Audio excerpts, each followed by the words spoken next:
നമസ്കാരം. Daily news ശുഭദിനത്തിലേക്ക് സ്വാഗതം.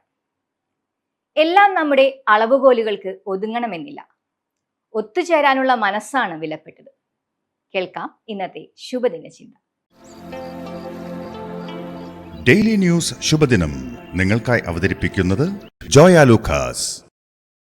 പൊന്നണിഞ്ഞ പ്രഭാതത്തിന്റെ അലകളിൽ നിറയുന്ന പുഞ്ചിരികൾ, അതെ, ഇന്ന് ആഘോഷമാണ്. ജോയ ലൂക്കാസ്, ഓരോ ആഘോഷത്തിന്റെയും ആത്മാവ്. അച്ഛനും അമ്മയും ദീർഘദൂര യാത്ര കഴിഞ്ഞു വന്നപ്പോൾ മകൾക്ക് ഒരു പാവക്കുട്ടിയെയാണ് സമ്മാനിച്ചത്. ആരുടെയും മനം കവരുന്നതായിരുന്നു ആ പാവക്കുട്ടി. അതിനെ സ്വന്തമാക്കാൻ എല്ലാവരും ആഗ്രഹിക്കും. അന്ന് പകൽ മുഴുവൻ അവൾ ആ പാവക്കുട്ടിയുടെ കൂടെയായിരുന്നു. പാവക്കുട്ടിയുമൊത്ത് നിരവധി കളികൾക്കൊടുവിൽ തന്റെ കളിപ്പാട്ടങ്ങളെ ഒതുക്കി വെക്കുന്നതിനിടയിലാണ് അവൾ ശ്രദ്ധിച്ചത്, ആ പാവക്കുട്ടിക്ക് വലിപ്പക്കൂടുതലാണ്. അതുകൊണ്ട് തന്നെ തന്റെ കളിപ്പാട്ട പെട്ടിയിൽ അതിനെ വെക്കാൻ സാധിക്കുന്നില്ല. അവൾ അപ്പോൾ തന്നെ തീരുമാനമെടുത്ത് അമ്മയോട് പറഞ്ഞു, അമ്മേ, എനിക്ക് ഈ പാവയെ വേണ്ട. അതിനെ എന്റെ കളിപ്പാട്ട പെട്ടിയിൽ വെക്കാൻ സാധിക്കില്ല. അതിന് വലിപ്പക്കൂടുതലാണ്.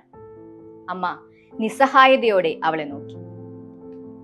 സ്വന്തം സന്തോഷത്തിനായി മാത്രം കാര്യങ്ങളെ കാണുന്നവർ അവയെ ചുരുക്കുകയോ വലിച്ചു നീട്ടുകയോ അല്ലെങ്കിൽ ഉപേക്ഷിക്കുകയോ ചെയ്യും.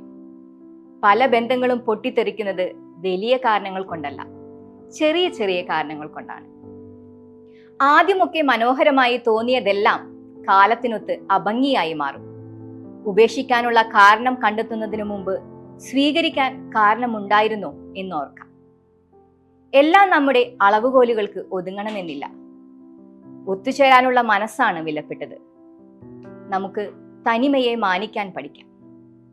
ശുഭദിനം. ഡെയിലി ന്യൂസ് ശുഭദിനം നിങ്ങൾക്കായി അവതരിപ്പിക്കുന്നത് ജോയ ലൂക്കാസ്.